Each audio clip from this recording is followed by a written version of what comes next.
Old notebook covered with mold was a diary that belonged to my grandfather, who passed away years ago. I wonder if you still remember when we first met, our many adventures. It all seemed like a dream. It ran like the wind during those warm summer days long ago, or a piece of a star that fell from the sky.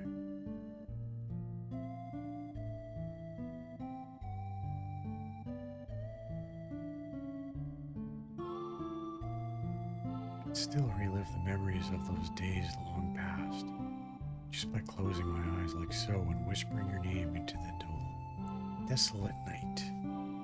Kid, kid.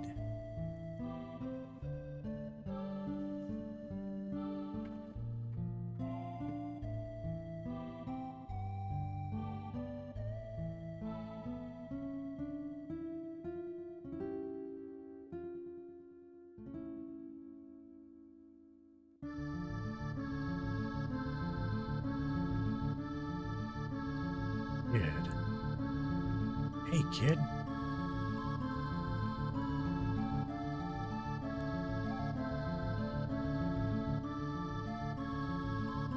Are you ready, kid? I know you're anxious. Stay on your toes. Yeah, likewise, mate. You mess up and I'm leaving you behind. Got that, Surge?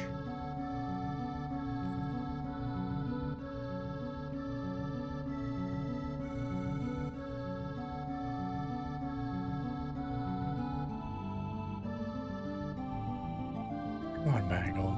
Let's go. That bastard Lynx is gonna get what he deserves. Say your prayers. Not that it'll do you any good. Hee hee hee. Ha!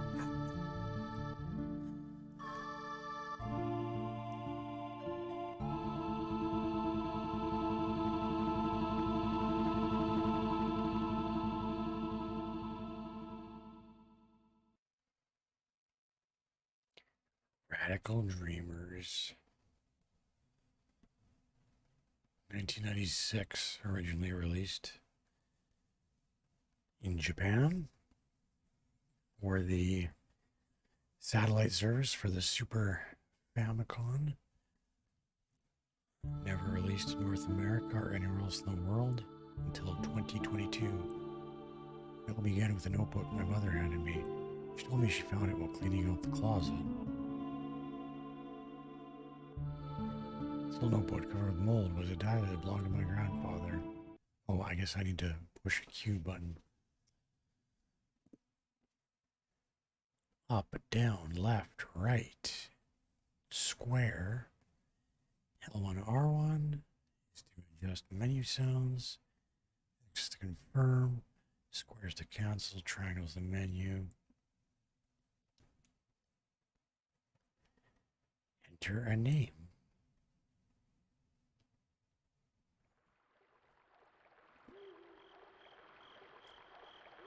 The old lady's tip-off was right on the money. The counterspell on the barrier around the outer walls could have done a real number on us. Kids playing. Unadorned, braid flickered back and forth across her shoulders as she walked. We picked our way through the elaborate lattice of the manor's magic shields, moving in closer and closer to Lord Lynx's stronghold. There were three of us, Kid, Magal, and me.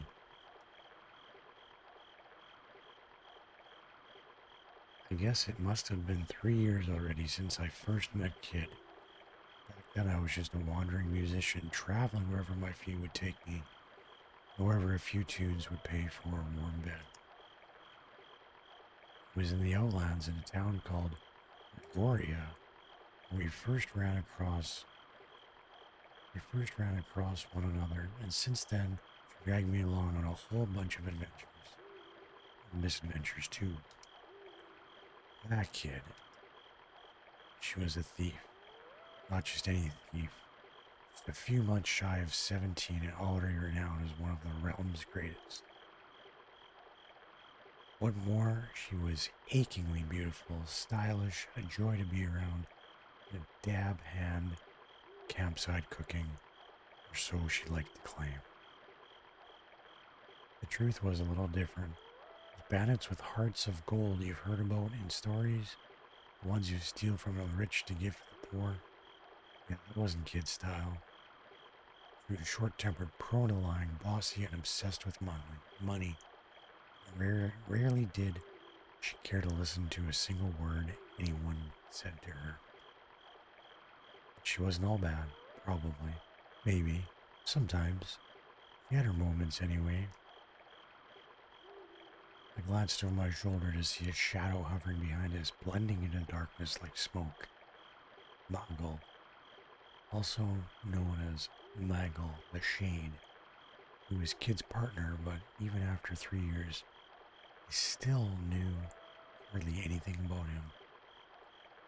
Well, I knew that he was around 30 years old, not much of a talker. He was one heck of a mage. I heard that he and Kid started working together way before I met her. He always covered the top half of his face with a mask. I'd never seen what he looked like underneath. He was a man so mysterious that it sometimes seemed like he was an interloper from another world. Looks a lot like Magus? See there, the blue hair? The name being Magel? It wasn't like Kid was exactly big on details about her past. Magel? He might as well not have had one. Macho Eagle. How y'all doing out there? What's happening with the Epic Sax redemption?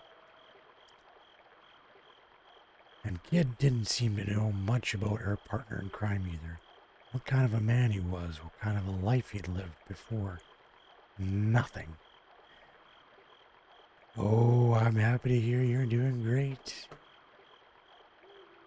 You might ask how exactly I wound up being a part of this merry band. Well, it's complicated. I guess you could say that life doesn't always turn out the way you think it will. Kid, who was heading up for a little raiding party, suddenly stopped dead. Look lively, boys. We've got company. He glanced around. Worthly as cold, cruel eyes emerged from the darkness. I heard a low growl.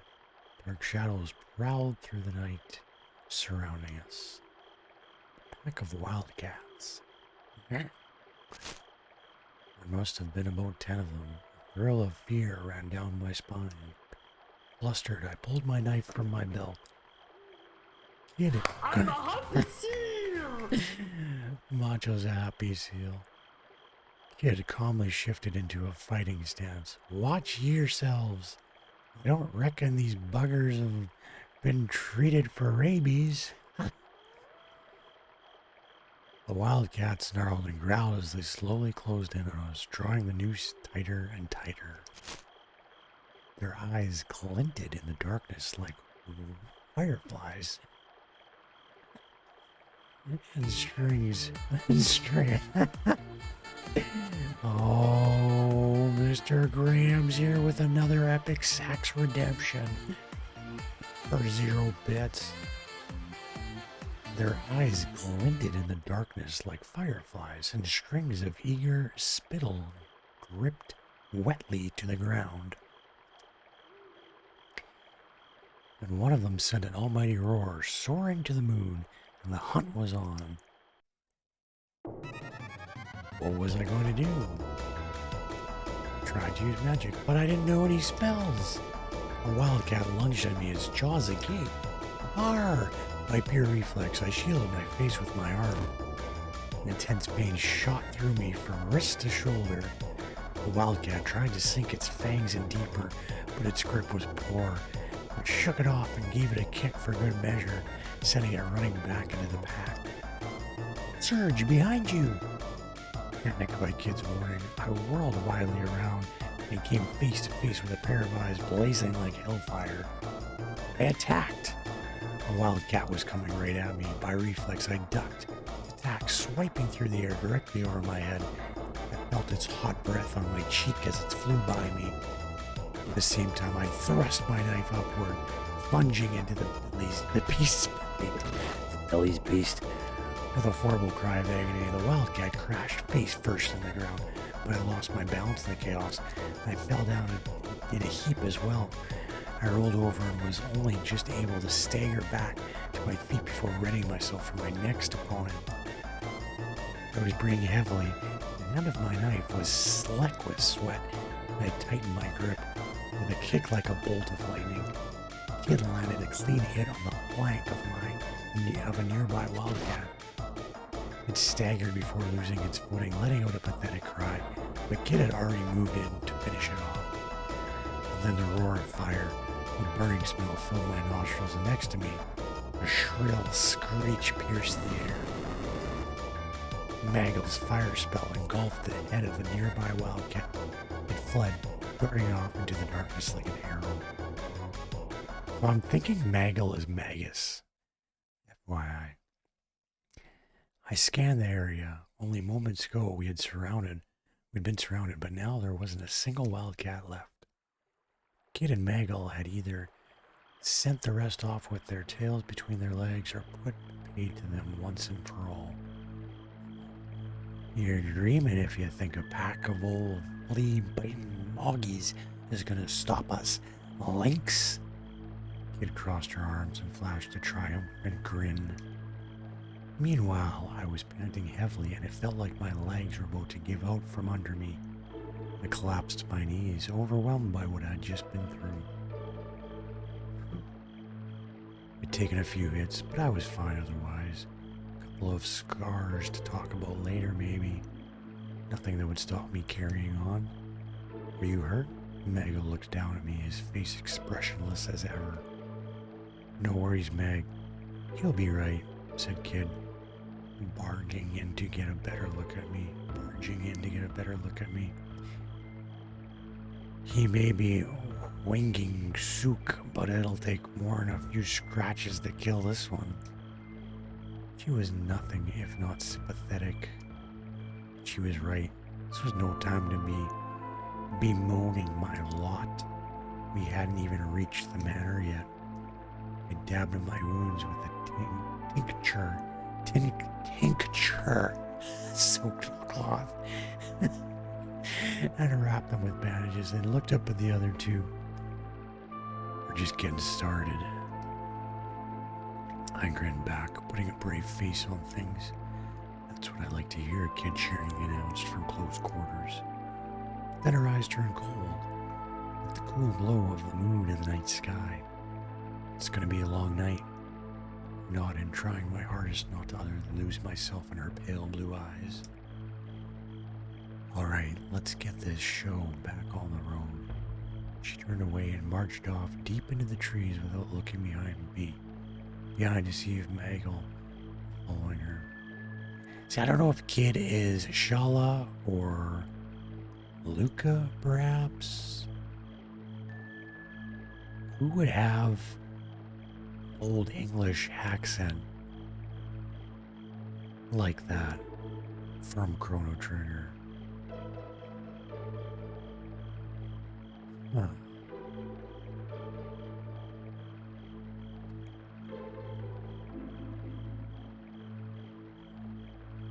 Let's ask the internet.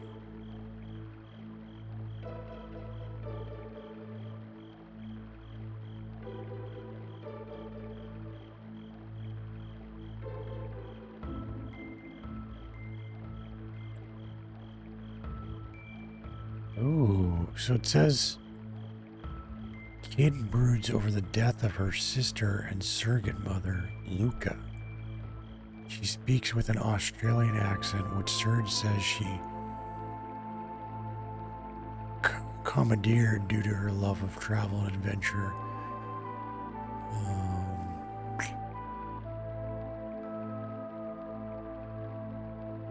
Huh. Interesting. Maggle, of course, was already right behind her. On a hurried gait, making it seem as though nothing much had happened at all. I jumped back up to my feet to chase them, and be in for even more trouble than I bargained for if I got separated from them. Hey, look, there's Maggle. There's Maggle. Over there, blue hair. The dark forest inside the manor's perimeter seemed to go on forever, a labyrinth of trees and boulders. The manor itself loomed in the distance, lowering over the vast grounds and hidden within a veritable mountain of treasure, just waiting for us. Lord Lynx was the noble who ruled the remote territory of Rogoria, who was also Kid's mortal enemy. We were there that night to steal a certain jewel he kept locked away in his most closely guarded vault. Frozen Flame. Frozen Flame was veiled in mystery. It was said to be imbued with an uncanny energy and possessed of a beauty and clarity that made it priceless treasure. Countless thieves had tried to steal it, and not one of them had come close to succeeding. Nor had any of them escaped the manor alive. And now it was our turn to try and sneak into this palace of death, led by a girl who had the ambition to make the impossible possible, a hunger for vengeance that drove her onward, and a desire for riches that could never be satisfied. As we pressed on through the tree-filled darkness, the shadows gave way at last, revealing the true extent of the vast mansion. Woohoo! Kinda looks like Meg's castle. Just saying. Just saying. Heh. Finally say your prayers, Lynx, 'cause we're coming for ya. Keeping to the overgrowth and the shadows of the trees, we made our way around the manor walls in search for means of entry.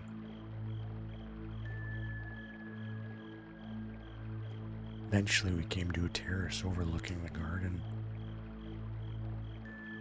There was no sign of any guards nearby. The only thing surrounding the manor was an uncanny stillness. So lead us straight into the west wing. Just as well, we don't have any business in the rest of the manor tonight, said Maggle, gazing up at the dark building towering over us in the night. All right then, what are we waiting for? That kid made the vault over the railing of the terrace. Stop, Maggle hissed sharply. Remember what we're here for.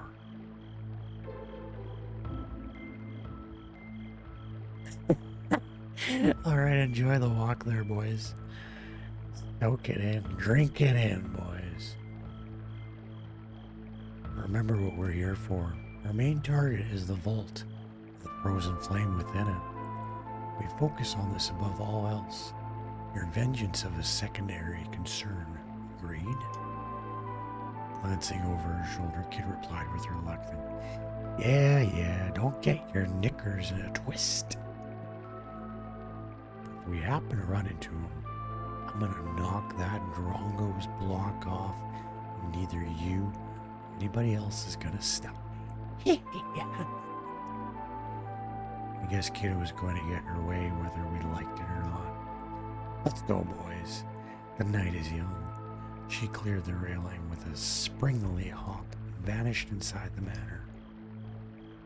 I glanced toward Maggle and nodded in silence. We followed Kid's lead. We were soon inside Lord Lynx's lair. The darkness swallowed us whole.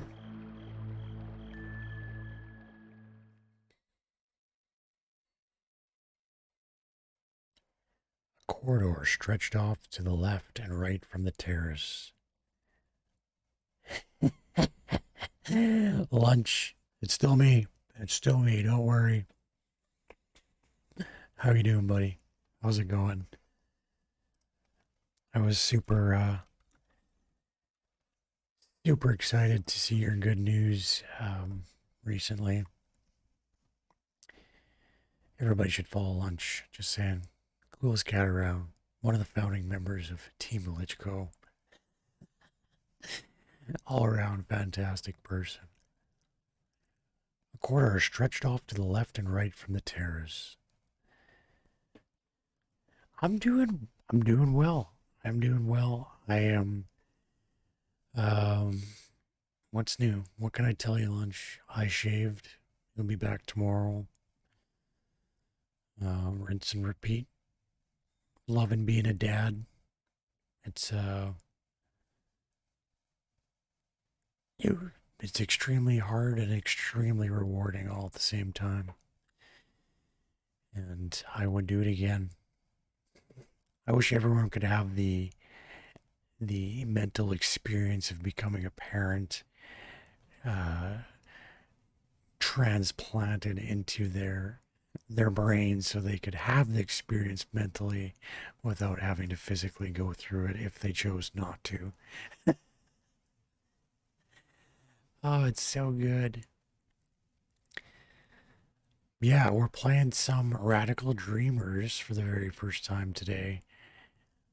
It is a sequel to Chrono Trigger, text-based game that was released in Japan in 1996 through a satellite subscription service that was available for the Super Famicom or Super Nintendo. Um, it was pumped out after 3 months of development. The creators were not very pleased with it, so it never got a physical release. Eventually, a ROM appeared online, and translations started to make their way around the globe.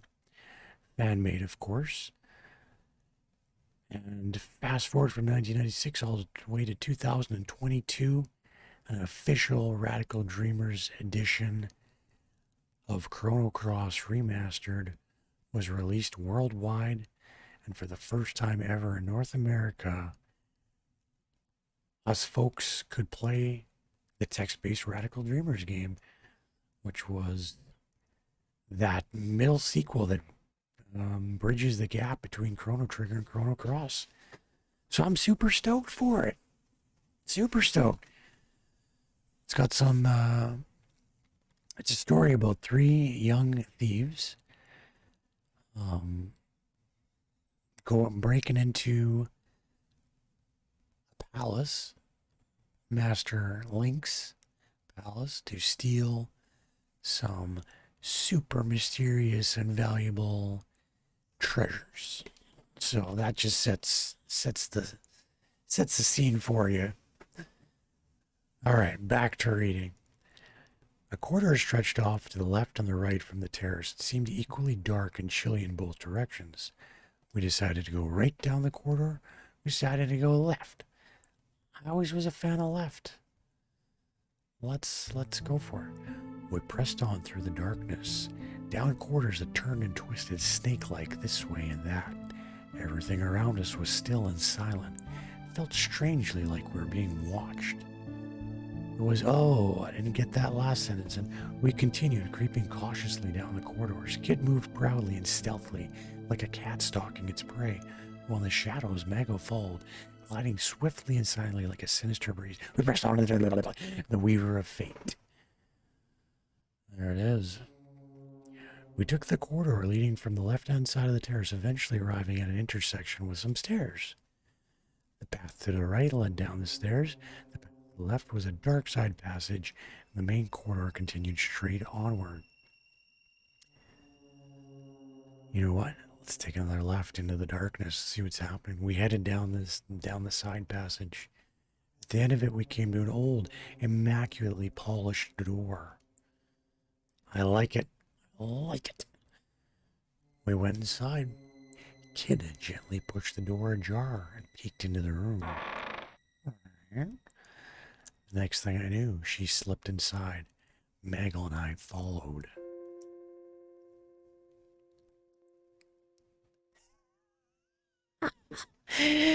Jesse the Governor, Jesse the Body Ventura.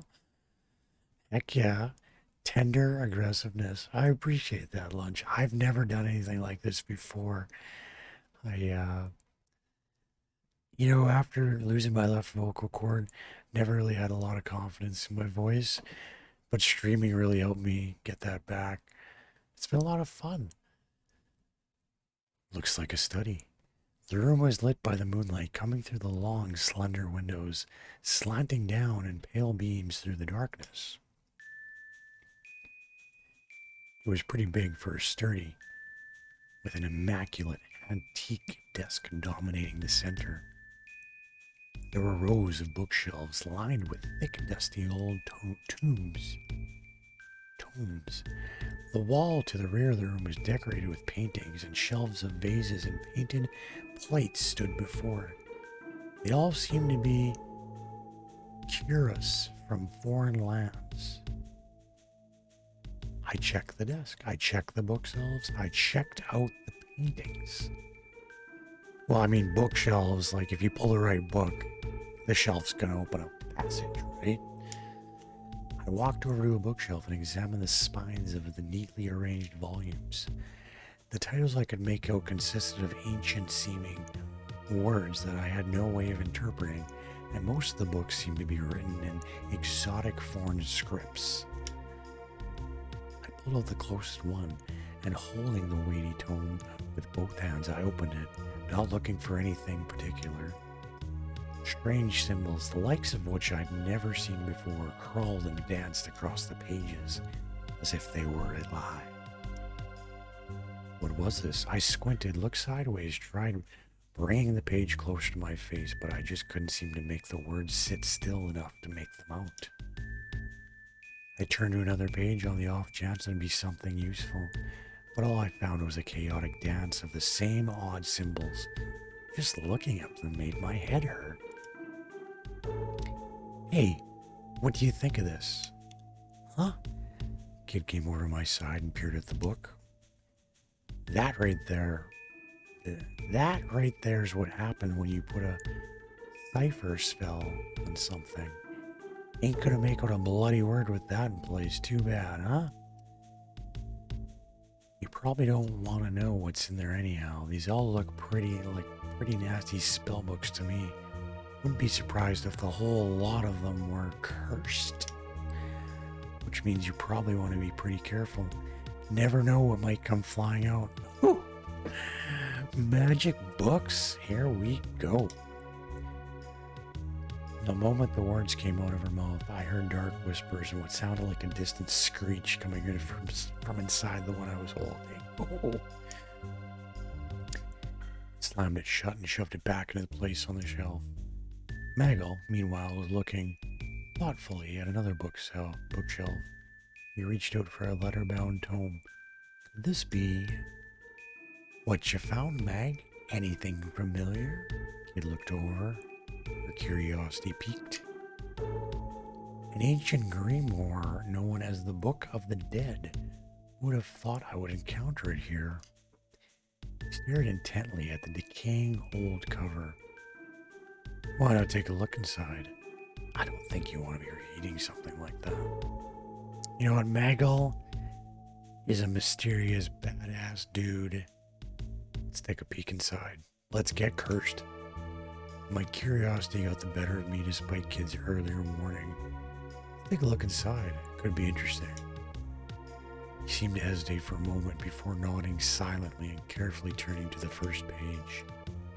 Could have sworn I heard a clunk followed by the sound of whirring cogs. The wheels of fate had been set in motion. I looked at the page Maggle had opened the book to. It was bare. Hold up. Is the whole thing blank? Kid sounded almost disappointed. Maggle turned to another page, then another. Each was as empty as the last. Talk about a letdown. What do you say we fill it with a few choice words of our own, boys? Before we could sit up, our kid had grabbed a pen. Lynx is a bloody bastard, and we'll be doing the world a favor when we finally get him. That'll do. Yeah, sure, I can go on. Suddenly, there was a knock at the door. It wasn't a loud knock, but in the bottomless silence of the night, it might as well have been a thunderclap. Kid and I stood bolt upright, turned toward it. Mango, meanwhile, hid in the shadows, drifting away like smoke. Panic, I whispered to Kid. And behind the door, in the shadows, hide under the desk.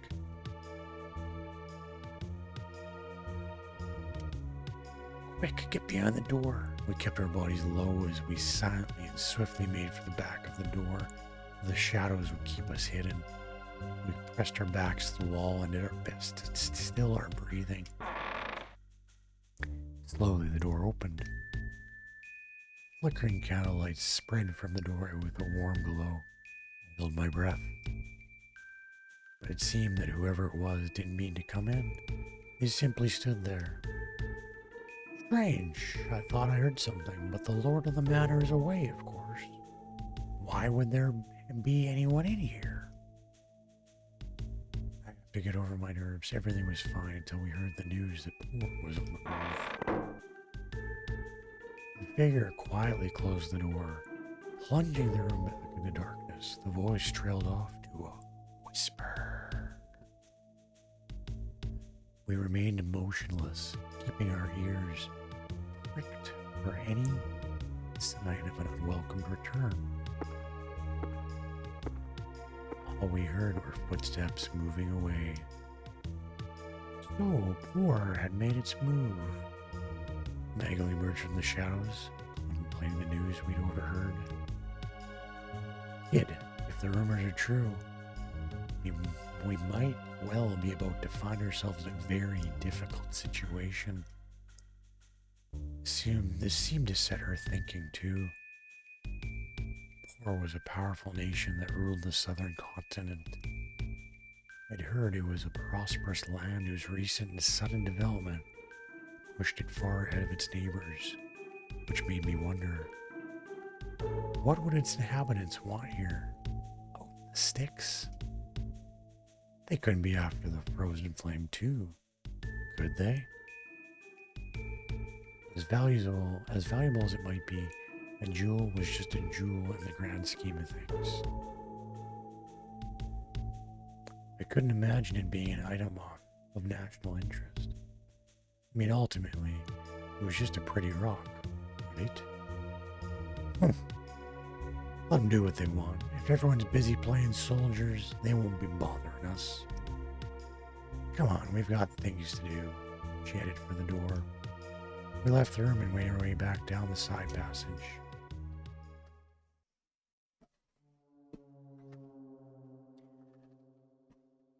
We made our way back down the dark side passage leading from the study. Eventually arrived back at the intersection. Some stairs led down and the quarter branched left and right, with the right branch leading back toward the terrace. We went down the stairs, we took a right branch to the terrace, we took the left branch, we turned back.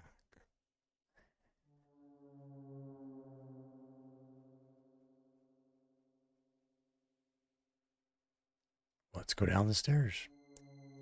Slowly, we crept down the staircase, descending deeper into blackness as we went. At the bottom, the path split. The way to the left continued on to an atrium that resembled a sort of plaza, while the path to the right was a winding passageway that trailed off in the darkness. I'm digging the darkness, so let's take the darkness path. We went down the stairs and this took the passage to our right.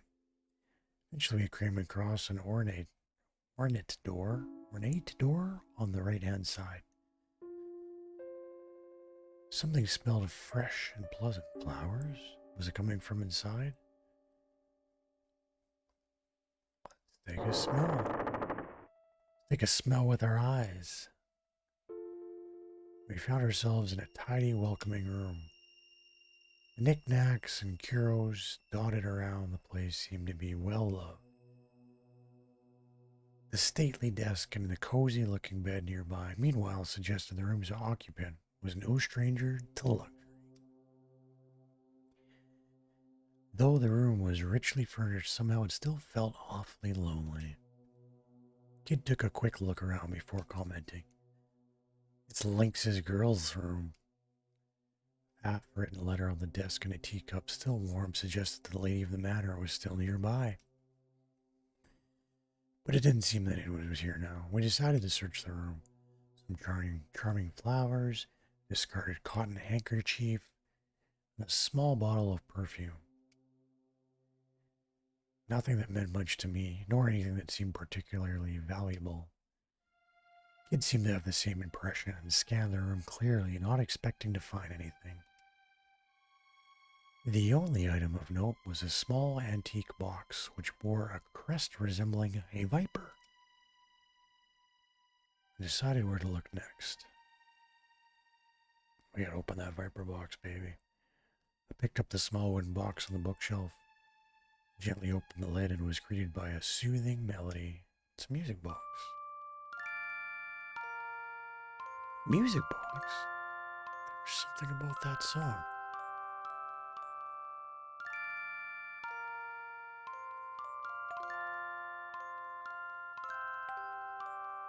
I know this tune. Kid was standing next to me, and I could see something had changed in her expression. It's straight out of Chrono Trigger. You do, huh, kid? Someone used to sing it to me a long time ago. She turned her gaze downward and went silent. Kid? Startled, she turned to me. Her eyelashes glistened as if wet with dew.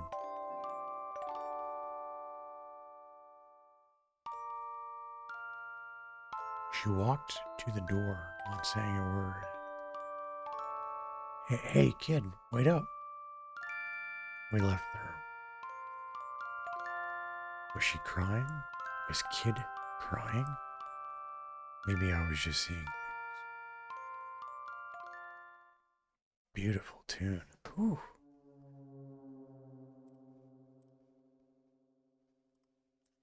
The passage outside the room continued to our left and right. The path to the right led deeper in the darkness of the manor. Meanwhile, going left would take us to the atrium and another branch. Into the darkness. We went down the dark passageway, eventually finding ourselves at a sturdy-looking, immaculately polished door.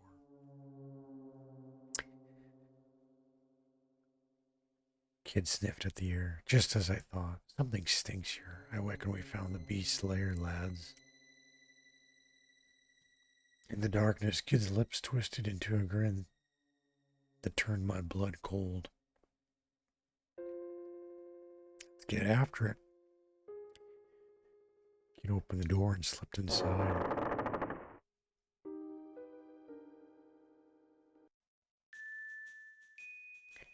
It was Lynx's room, but he didn't seem to be around. Well, we already found out Lynx was away from the bugger's gone and scarpered 'cause he heard I was coming. There was something deeply unpleasant about the room. There wasn't anything unusual about the furniture and fittings. Not how they looked or how they were made. Taken as a whole, it all felt discordant. Was this a reflection of Lynx? A seemingly ordinary facade that hid facade? Oh my goodness. A facade that hid a disturbing truth only some could see? Let's see what we can find. The desk drawers, the painting on the wall, the vase on top of the side table. We left no stone unturned. There didn't seem to be anything suspicious. But as I scanned the room, something unusual caught my eye. There was a pedestal in one corner with a significant-looking scarlet cloth drawn over it. I slowly raised my hand toward it. Be careful what you touch in here, Wardbangle. I pulled my hand back timidly. Then the cloth flipped back with a flutter without me having laid a finger on it. Did that thing just move by itself? Exclaimed a kid, her eyes wide open with surprise. Griped by curiosity, we moved in to see what had been hiding. There's a large antique mirror of an elaborately decorated style I'd seen before. It wasn't the kind of thing that would normally seem out of place in an old manor like this, and yet... Something ain't right, said Kid. Meanwhile, I was captivated by the gaze of the statue of Venus reflected in the mirror. Suddenly, the eyes of the statue shone with light. Music? What is your desire? Spoke with a voice that was crystal clear, yet smoky and husky. The mirror, it's speaking, I stammered.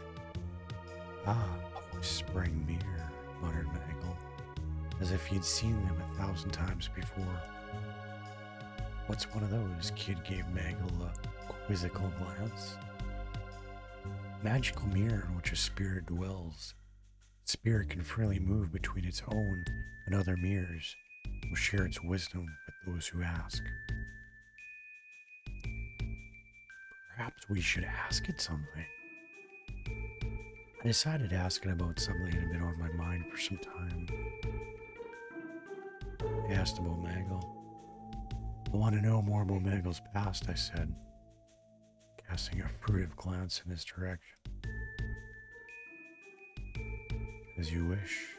The statue of Venus in the mirror turned her gaze downward.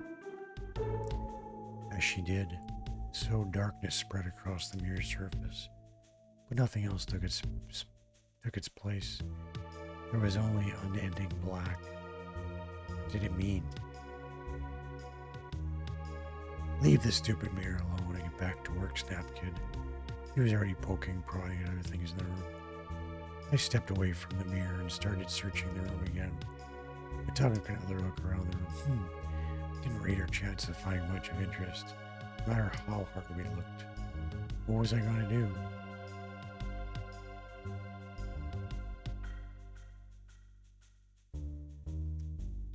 I can't just rely on others all the time. Let's see what we can find. There had to be somewhere Lynx kept his things hidden. My eyes scanned the room, eventually settled on a large, comfy-looking sofa under the window. I sat down on it, and then on a whim, decided to fully recline. Something poked me in the back. There was something hard between the cushions. I pulled out a brown glass bottle filled with some kind of a liquid. What's this? Good for what ails you? Best have a glug then, eh? Said Kid. The label on the back says it's good for malnutrition, weak constitution, poor appetite, insomnia, joint pain, chills, headaches, and back pain. I could use some of that. Sounds like snake oil to me. Yeah, exactly. I took a gulp, not expecting much. My whole body was filled with a pleasing warmth, and I thought I could feel my circulation improving. Well, I guess I feel less tired. Good, because we're leaving. We won't find much else. With that, we left Lynx's room.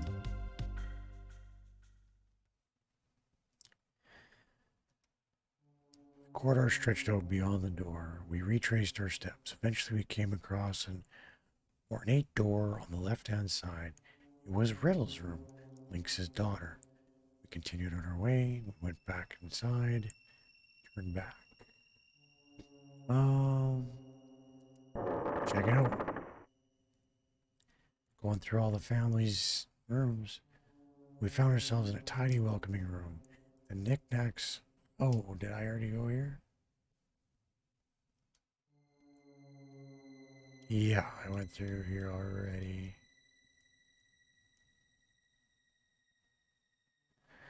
Oh, maybe not. The window is open. It seems that someone had been here only moments ago. Let's come back later.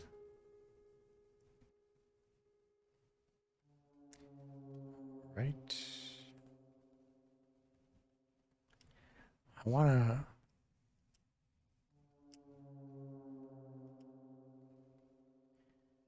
Leading the group as usual, Kid suddenly stopped. What's that? She jabbed her finger at something in the darkness. Straining my eyes, I could see a pale white bundle of something shaking in the shadows. Oh, that's strange. I moved in front of Kid to try it. to try to get a better look. Then suddenly the strange presence started crawling across the floor toward us at unbelievable speed. I didn't have time to brace myself. The white figure reached my foot, then reared up to its full height. It was a skeleton. The skeleton and I stood face to face, its empty eye sockets staring straight at me. Or seeming to, at least. What was I gonna do? Retreat, tackle the skeleton. Tackle it. I charged in to tackle the skeleton. Yeah! There was a crunching sound, scattering while the skeleton was knocked back by the wall. Its body split clean in two at the waist. Better luck next time, muttered Kid dryly. As if in response, Skeleton's upper body picked itself up from the ground, turning its skull toward me, balancing its body with its left hand, then pulled the skull from its head with its right hand. What's it doing? Before I get the words out, it heaved its skull at me. What was I going to do? Catch it? Dodge. Whoosh! The skull sailed past me as I quickly stepped aside. Oh, only smashing a kid who was standing right behind me. That bloody hurt. What did you move out of the way for? Earned the favor by thumping me in the back of the head. I go walk over where the skull lay on the floor and stamped on it, shattering it to pieces. The rest of the skeleton collapsed, falling apart with a clatter. Didn't move after that. We're done here. Let's keep moving.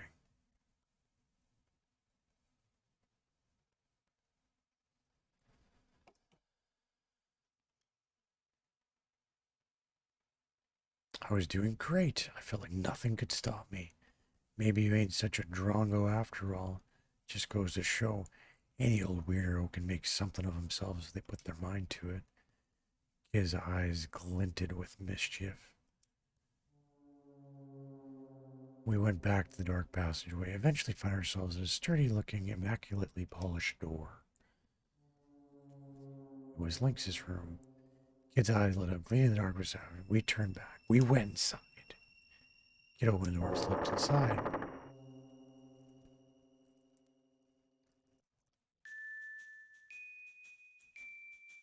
No one's in, figures. No matter how many times we came in this room, I couldn't get used to it. There was just too much of a Lynx about it. If it weren't for the whispering mirror being there to give us a hint or two, not that its hints were helpful, I'd have wanted to avoid coming here altogether. I walked over to it, hoping to ask for another insight. What is your desire? Asked the mirror, just as it always did. Well, there's a few things on my mind, I replied hesitantly. The eyes of the statue of Venus shone with light. I can only answer a single question at a time. Oh, that's a pain. I scratched the back of my head impatiently as I grumbled to myself before addressing the mirror again. Well, in that case, all right then. Tell me about myself. I was filled with questions about the whispering mirror. The image of Venus in the mirror looked down and softly murmured, "Do you really wish to know about my past?" Kid interrupted, "Yeah, who the hell are you?" I was born in the realm of mirrors close to 300 years ago. The realm of mirrors, never heard of it. Manuel answered on the mirror's behalf. It lies on another plane separate from this world. My fellow spirits and I travel the world, crossing from mirror to mirror. Kid interrupted again. Is that why you're only here sometimes? Thus, in the course of my travels, I became separated from the other spirits. That Venus began to weep. I'm all alone in this world, she sobbed. Oh, if only I could just fade away. Her tears showed no sign of stopping. Well, don't worry. If we meet any other mirror spirits, be sure to tell them about your predicament. Overwhelmed with pity, I felt I had to offer help somehow. Thank you. You are truly a kind man. Statue Venus gave a gentle bow, and with that, the mirror returned to its usual state. It seemed the spirit has moved on. We too should be on our way, said Magno. We left Lynx's room. can I save this puppy?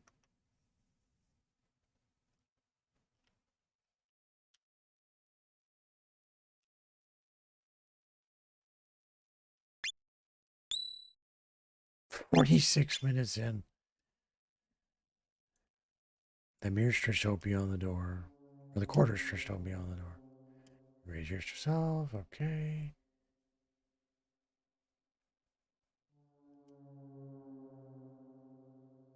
We continued down the corridor until we reached an intersection. There was a left turn in the corridor leading some stairs going upward.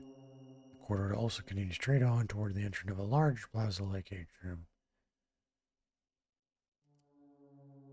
Let's go to the atrium. Kid poked her head through the arc-shaped door and took a look around. Huh, it's big in here. Must be some kind of hall. Took a cautious look around and entered one after. The atrium was like a beautiful plaza, complete with a statue that doubled as a fountain.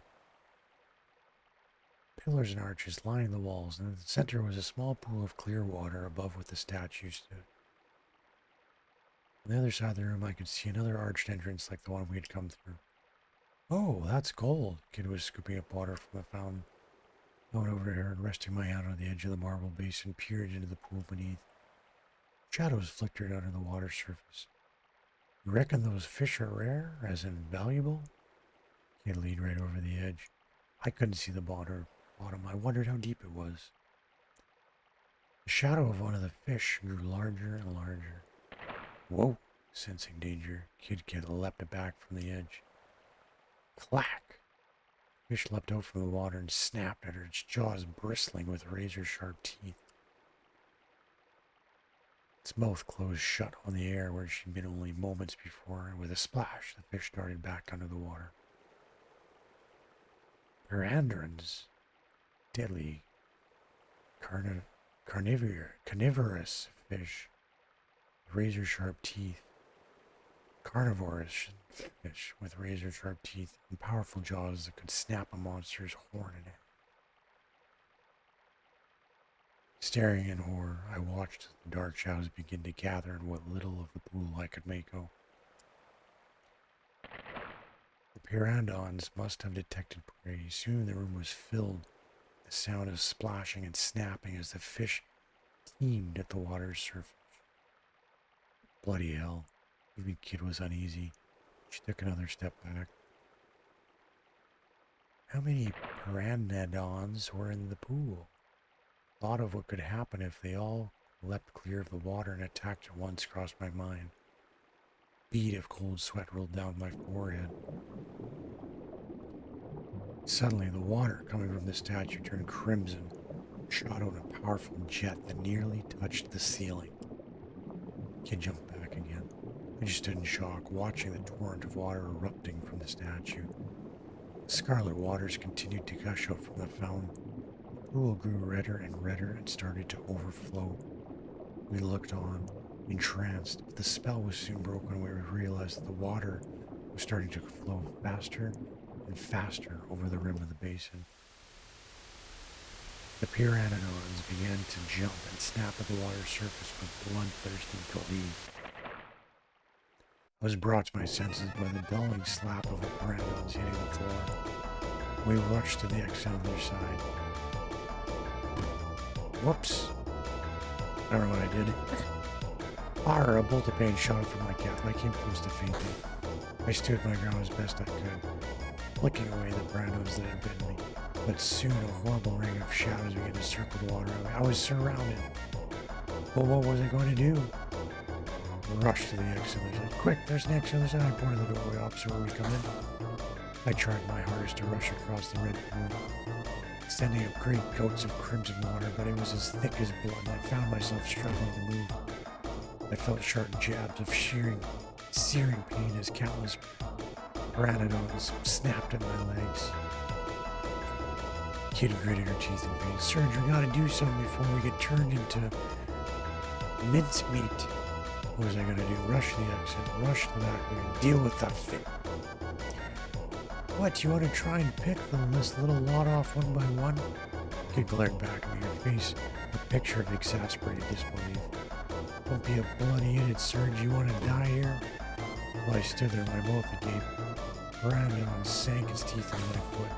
A jolt of pain surged up my leg, making me jump. What was I gonna do? Rush back the way we came. Kid, let's get out of here. We splashed in the water back to the corner we came from. The fangs of the pteranodon snapped at my legs, and I felt a searing pain. But I had to endure it if I had any hope of reaching the entrance. Breathing heavily, I found myself back in the corner outside. That was a close call.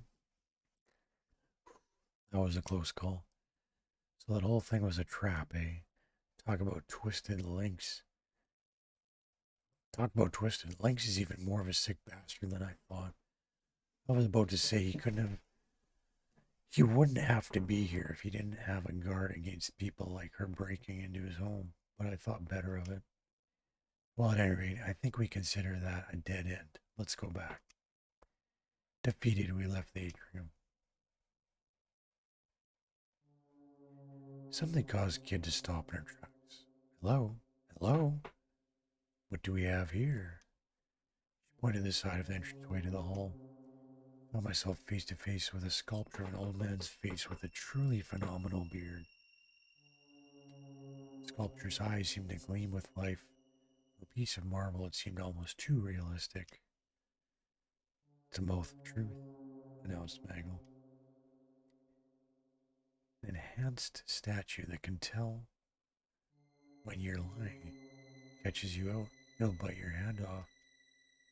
Maggle kept his explanation simple so the kid wouldn't drift off before he got into the important part. So what's it doing here then? I suspect it's part of a greater mechanism. Stick your hand in its gob, do ya? Righto, let's see what happens, shall we? With a mischievous glint in her eye, Kid darted over and stuck her hand in the mouth without a moment's hesitation. She stood there for a moment waiting. It didn't take long for an board. Nothing. Suddenly I had an idea. Hey kid, who's the greatest thief who ever lived? Me, of course, you wrong. Kid answered without a moment's hesitation. Then suddenly her face twisted with pain. The teeth of the marble sculpture had clamped down her hand. It bit me, she cried. Knock it off. Everyone knows it's true. Ow! The sculpture bit her again as soon as she spoke. Curse, you little... The cold sweat formed, Kid said. The sculpture was tightening its grip. You won't let go until you say something true. Despite the obvious urgency of the situation, Maggle was as matter of fact as ever. Just say anything, Kid, anything. As long as it's the truth. Obviously, Kid wasn't listening. Instead, she just kicked awkwardly the statue. Thou, Beardy, let go of me, bloody hand. She fled her feet either side of its mouth and tried her hardest to pull herself free. Hoped. She heaved, kicked, and stamped, grunted, and strained. Then finally, her hand popped free.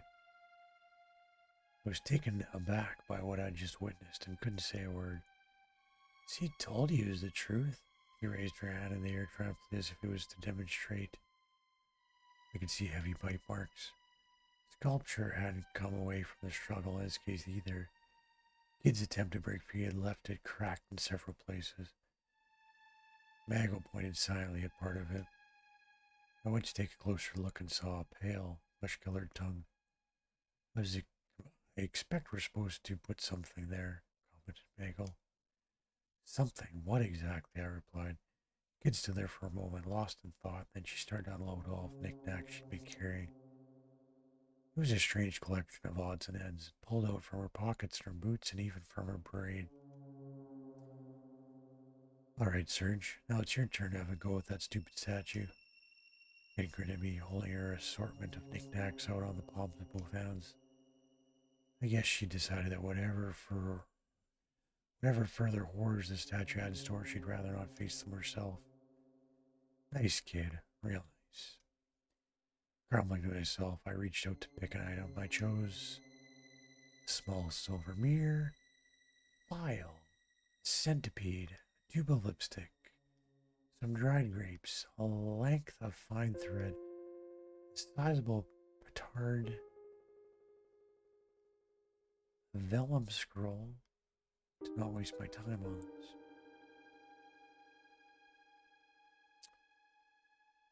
Let's give it some lipstick. I picked up the small lacquered tube of lipstick. Without knowing quite why, I smeared it all over the statue's mouth. What are you, me lippy? Kid exploded with fury at the sight of the mouth of Truth's bright red lips. What are you getting so mad about? You don't even wear makeup.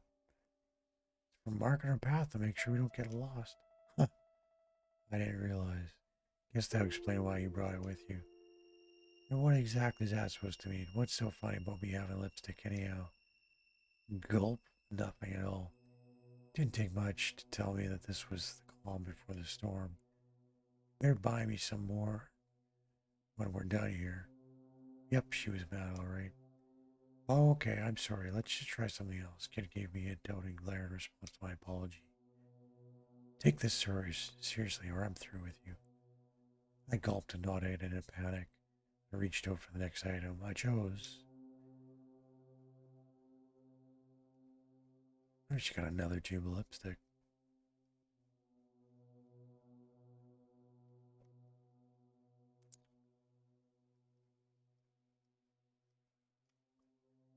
I lingered for a moment, but pulled my hand away. It didn't seem like any of them was what they were looking for. Alright, let's just forget about it for now, muttered Kid, stowing all our valuables. I was sure we'd find a use for this stuff. Whatever, best get moving, eh? Defeated, we left the atrium behind us.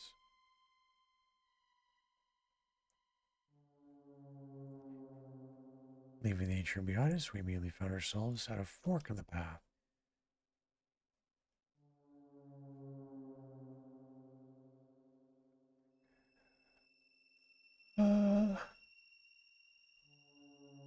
And back towards the stairs.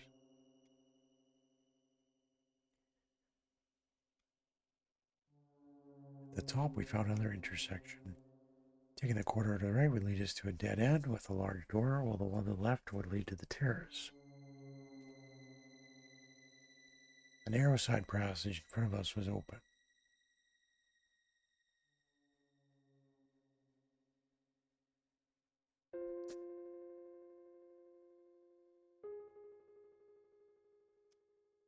A large door. We continued onward past the stairs. The side passage emerged to the main corridor. We found ourselves in front of some ornate double doors. We turned back. We went inside. Kid gently pushed the heavy doors open and peeked inside. Doesn't look like anyone's in here. Seemed to be the main hall of the manor. A massive table, beautiful decorations on the walls, thick columns decorated with sculptures of birds and beasts. Next to the wall in the back towered a tremendous pipe organ, like a burnished black mountain. Dozens of candles provided a dim, flickering light, sending the corners of the room dancing in and out of shadow. Several enormous paintings glowered down from high on the wall. Were these members of Lynx's family? I was busy staring at a painting depicting a young husband and wife when I realized that their eyes had turned to look right at me. Okay, they had. Don't worry, this isn't about to turn into some dumb ghost story. I just looked that way because of the way the flickering light of the candle reflected against the glossy oil paints. Obviously, probably. This place gives me the creeps. I get a load of all of those ugly bugs. There's nothing for us here. Let's look somewhere else. Neither Maggle nor I had any objections. We left the hall and returned to the corridor.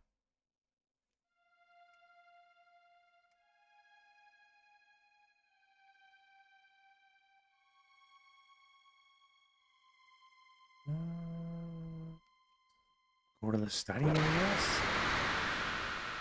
A scream pierced the darkness, turning my blood to ice. I realized that a pair of crazed, blood-red eyes was staring into the depths of my soul. It was a griffin.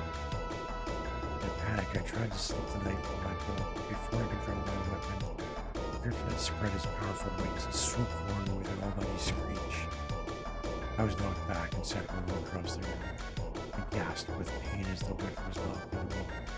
Serge, you okay? I heard my boy who was screaming with me, and I pulled back my arms and staggered away from me. I looked up to see the massive griffin in front of me, its hellish red eyes staring back, its beak. He's going to attack. What should I do?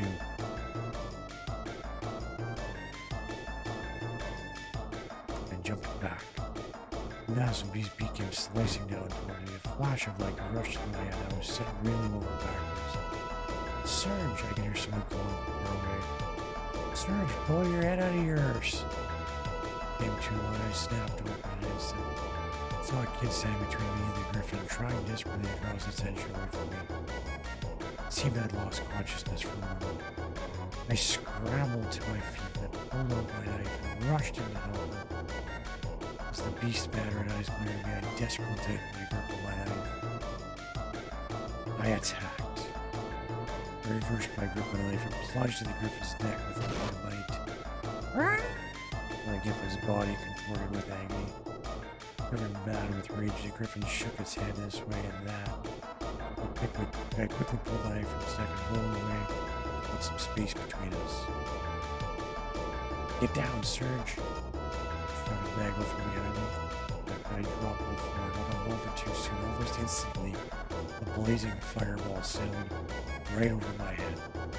Crashed into the griffin and exploded into almighty conflagration. The griffin writhed into the flame, shrieking madly. Then it glared down on my body, its eyes filled with primal fury.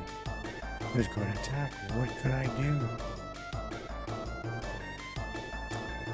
Almost by reflex, I jumped in close to the griffin's body. Its razor-sharp beak sliced the air over my head. I just managed to avoid a lethal blow. As the beast battered eyes glared, I desperately tightened the grip on my head.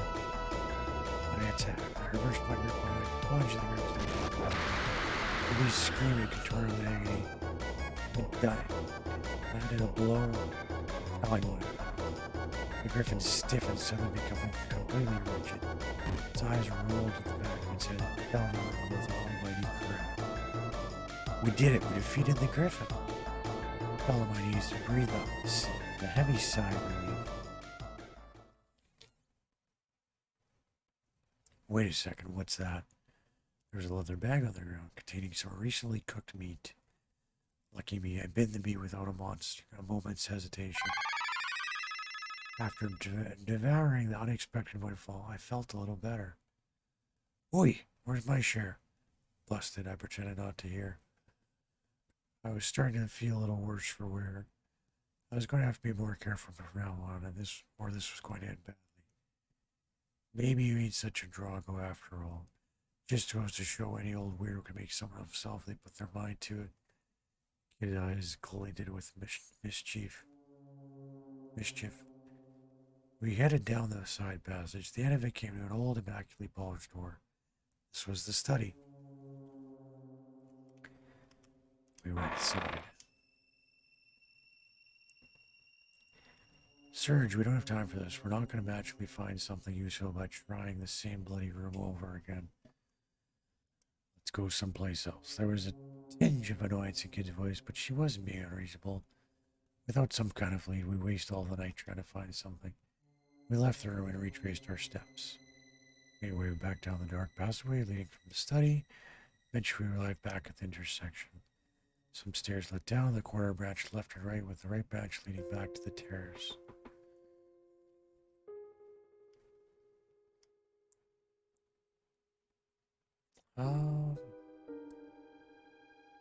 Main hall, maybe? We continued onward, past where the stairs and the side passage merged the main court. We found ourselves in front of some ornate double doors. Was the main hall the matter? We went inside. Kid gently pushed the heavy doors open and peeked inside. Looks like the coast is clear. We stepped into the main hall. Oh, did we come here already?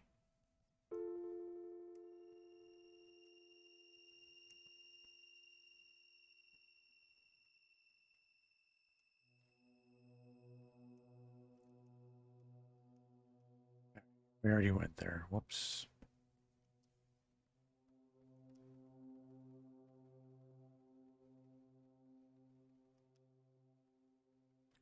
After a short walk down the corridor, the terrace came in view. We kept following the corridor and we went out to the terrace.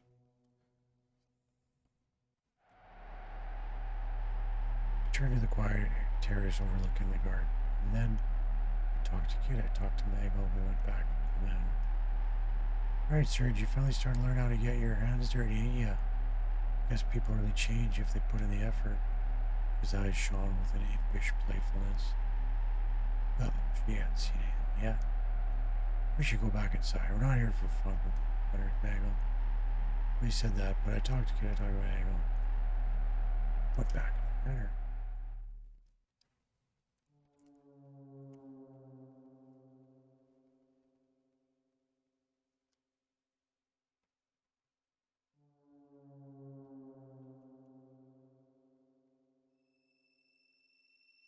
Pressed an ear against the door, listening for any sign of life. Did quiet door, because there's anybody in there.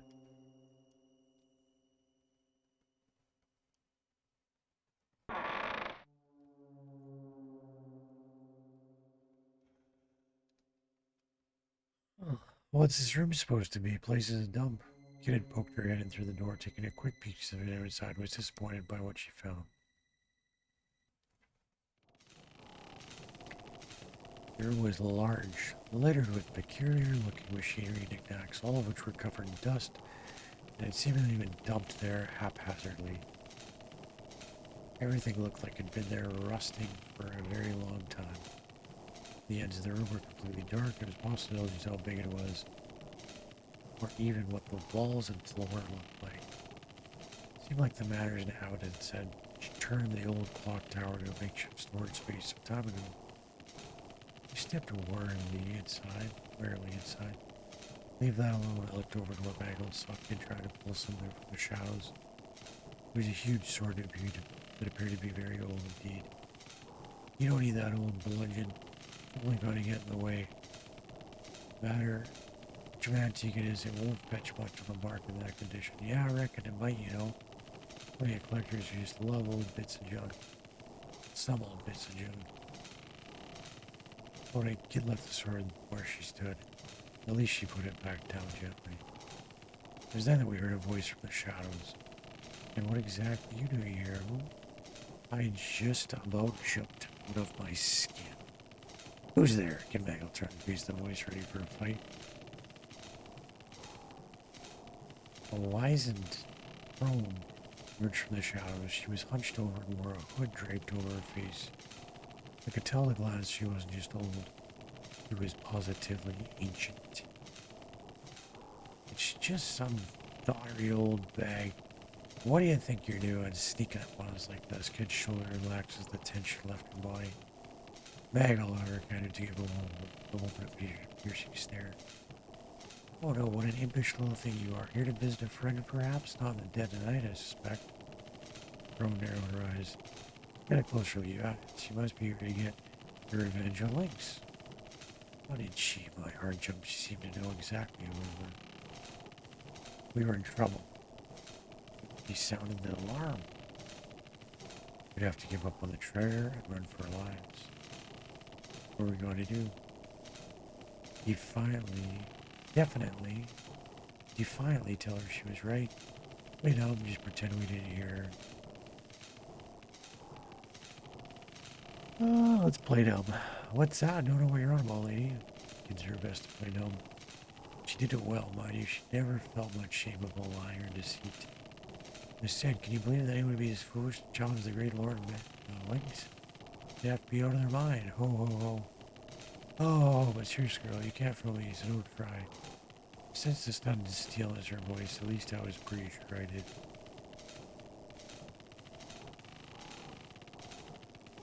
So what if we are? Kid narrowed her eyes right back at the crone. What's it to you if we're here to get revenge on our old Lynxy boy? You gonna do something about it? Hee hee hee, you never change, do you? The crone chuckled madly, her small frame shaking. Ah, the boldness of youth. Yes, that's the spirit. You what? Kid looked at the crone, completely confused. I was no less mystified. What the heck are you on about? Oh, it must have been 4 or 5 years ago. Yes, it was right around then that an innocent young thief stole into the manor looking to singe Lord Lynx's whiskers. She could have been much older than 10. Now that I think of it, shocked my gaze turned to kid. A wet glint had appeared in Kid's eyes, but her glare was like ice. Certainly it felt as the temperature in the room had suddenly dropped below freezing. With a chuckle, the crone continued her story, pretending not to have noticed the change in mood. She was an orphan who came after Lynx to avenge a woman who loved her like her daughter. But all the vengefulness in the world couldn't change the fact that she was only a love girl. She was no match for Lynx's men, sadly. They quickly captured her. Lynx is the kind of man one would fear to have for an ally, never mind a foe. Had it not been for the timely assistance of friends of hers, the girl would have certainly been executed.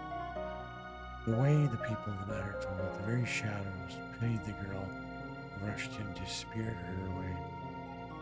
I wonder how much of the tale could be true. I have nothing but sympathy for those who know failure. Of course, you can't win all the time. And sometimes, against all odds, fate really can be foiled. The clockwork of history sent into disarray. No, the ones I have no patience for are those who do not recognize their future, fail, and choose to give up as a result. The crone looked up from under her hood, stared Kid directly in the face, and grinned. Kid's anger faded, giving way to a dumbfounded expression.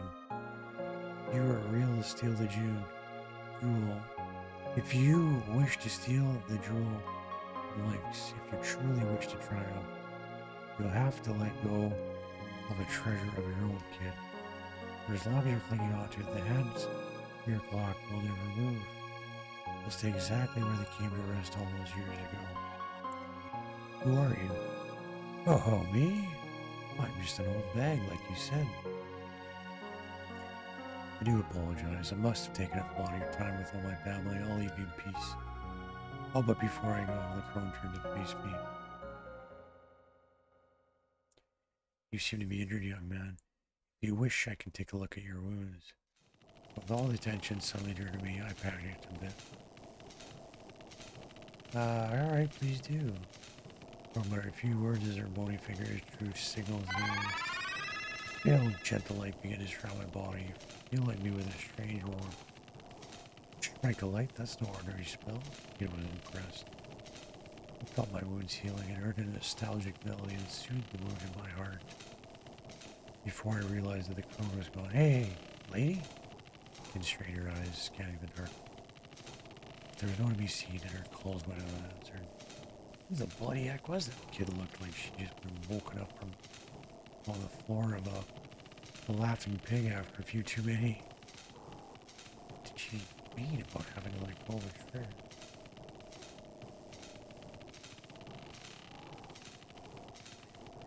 Well, we won't find any answers here. Time to move on. Mango brought us down to earth. Emotional as always. It almost seemed as if he thought nothing had happened at all. Yeah, I guess you're right. Kid walked through the door, keen to move on.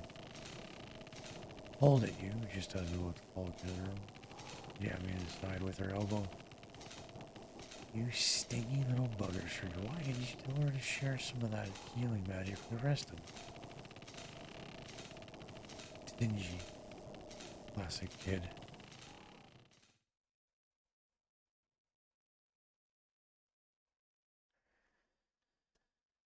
Alright.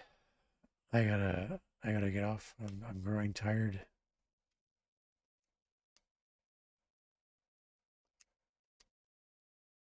Rattle, Kid stopped. Is there something there? I listened carefully. Rattle, rattle.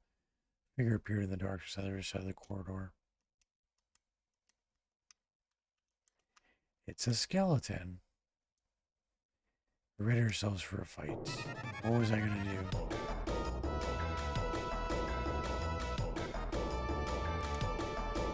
We squared off against the skeleton. He threw his sword carrier in the ground and took a step forward.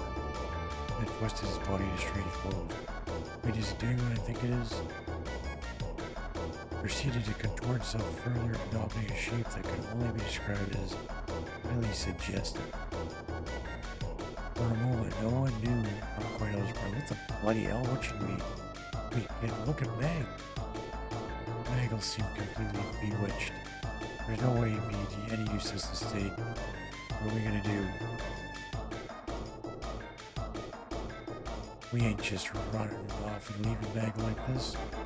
Yeah, heartless animal, as I tried to flick you, grab her by the scruff of the neck and pull me back. Well, it can't be helped. It's only a bag of bones. We can handle this. Skeleton brought down his sword, but Kid nimbly dodged with his eyes to the left and took advantage of the momentum to kick in the right. The spine closed the waist anyway. Crunch, the bone shattered, separating the skeleton into two now. He did it, piece of cake.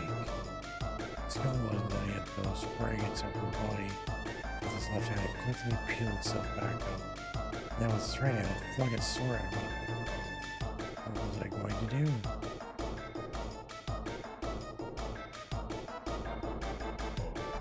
Tried to throw myself at the path of the bedroom trunk.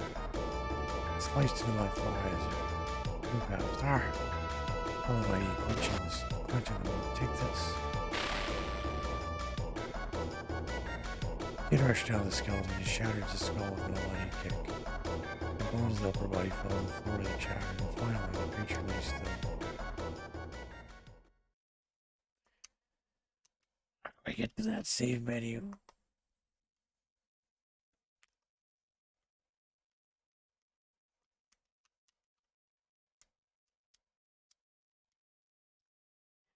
He turned her back to me. I can't believe this Drongo, though. She brought her fist down hard on his head. No, I'll wake you up. If you're done here, let's get a bloody move on. What was I?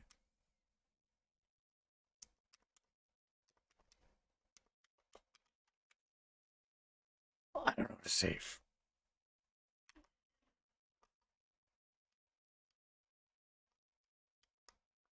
Maybe you ain't such a Drongo after all. Just goes to show any lawyer to make some of something. Like, there we go. Now we're 20 minutes in. Those menu sounds.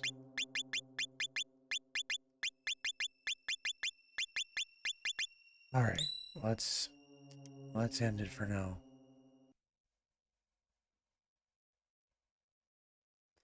Well, thanks everyone for hanging out and listening to me natter away. It was kind of fun. I've never done a stream like that before.